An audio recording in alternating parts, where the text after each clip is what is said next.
Whoa, whoa, we got cooking. Something's cooking. Can you see that smoke coming out of there? Hey guys, welcome back. So today we got the WPL B16 Kit edition. So we'll have a quick chat about the truck before we set off. And I want to tell you a little bit about the differences between a kit and the ready to run, and why I recommend getting yourself a kit. The kit comes with super soft tyres. It comes with a 180 motor. Also comes with a fully proportional 3-wire servo. You need to add your own electronics. ESC, I use a 20 amp ESC, cheap one. Transmitter receiver, I use the Austar AX6. Now the reason I recommend the kit over the ready to run is because the ready to run, there's a high chance you could get an old stock, and what you'll get there is a 130 motor. You'll also get non-proportional steering, and you'll be getting plastic gears. The kit also comes with metal pinion and ring differential gears.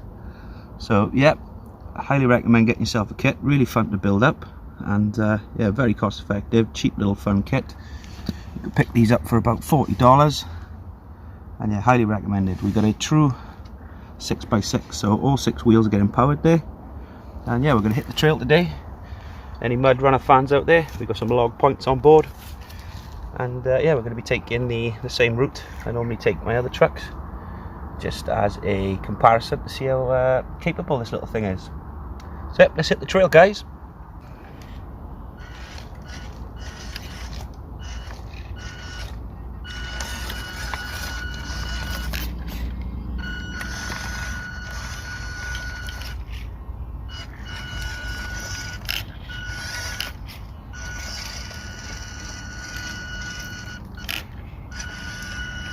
Slow and steady wins the race.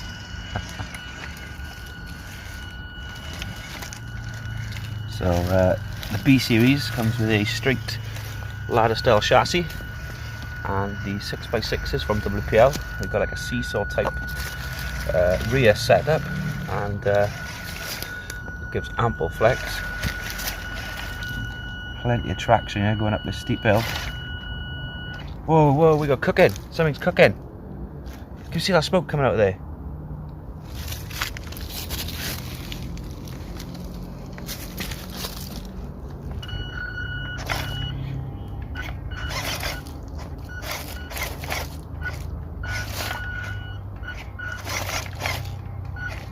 Wow, I think I burnt up an ESC, guys.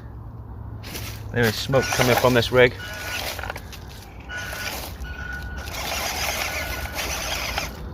Yep, not giving me any power to get this hill whatsoever. Wow. So I've tipped the logs out, and even though we've had some smoke, the truck still seems to be running, so I don't know what the issue is there. I've never seen that before in my life. My guess is the 20 amp ESC has probably given in. It's only been used a couple of times in this actual truck, so we'll take it out and see if it smokes any further. Well, I've never seen smoke come out of one of these before. That's a first for me. Even though we've had some smoke, it's still kicking. I'm just not getting the power to pull me up the hills.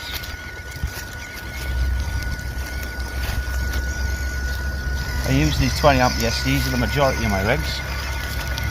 I've only ever had one go bad due to a bad power connection on my part, and the rest have held up pretty well. So I have really no idea what that was.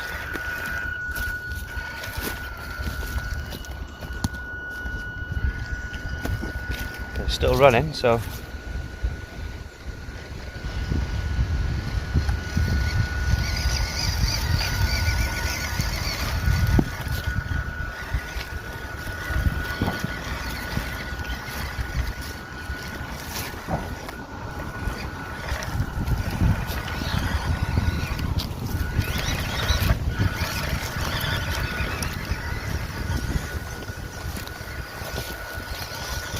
I have my doubts it's going to get up this steep incline on the other side of the rocky the rocky riverbed, it wouldn't get up the first incline and started smoking. So there's only one way to find out.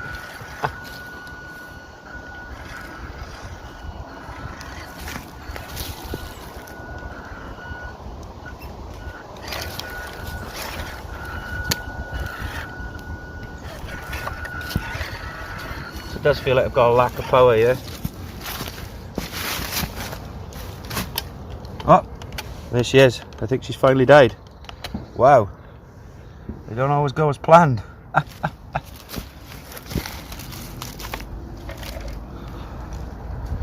No fire, which is a good thing. But I got a strong smell of burning. We'll get this back to the workbench and we'll see what the problem is. So we're back on the workbench. Let's find out what went wrong. We'll start off by removing the rear bed and cap. So 2 screws holding the rear bed on. I'll probably speed this up for you guys. Everything else. Now for the front cap, there's a screw either side. There's a spare tyre holder.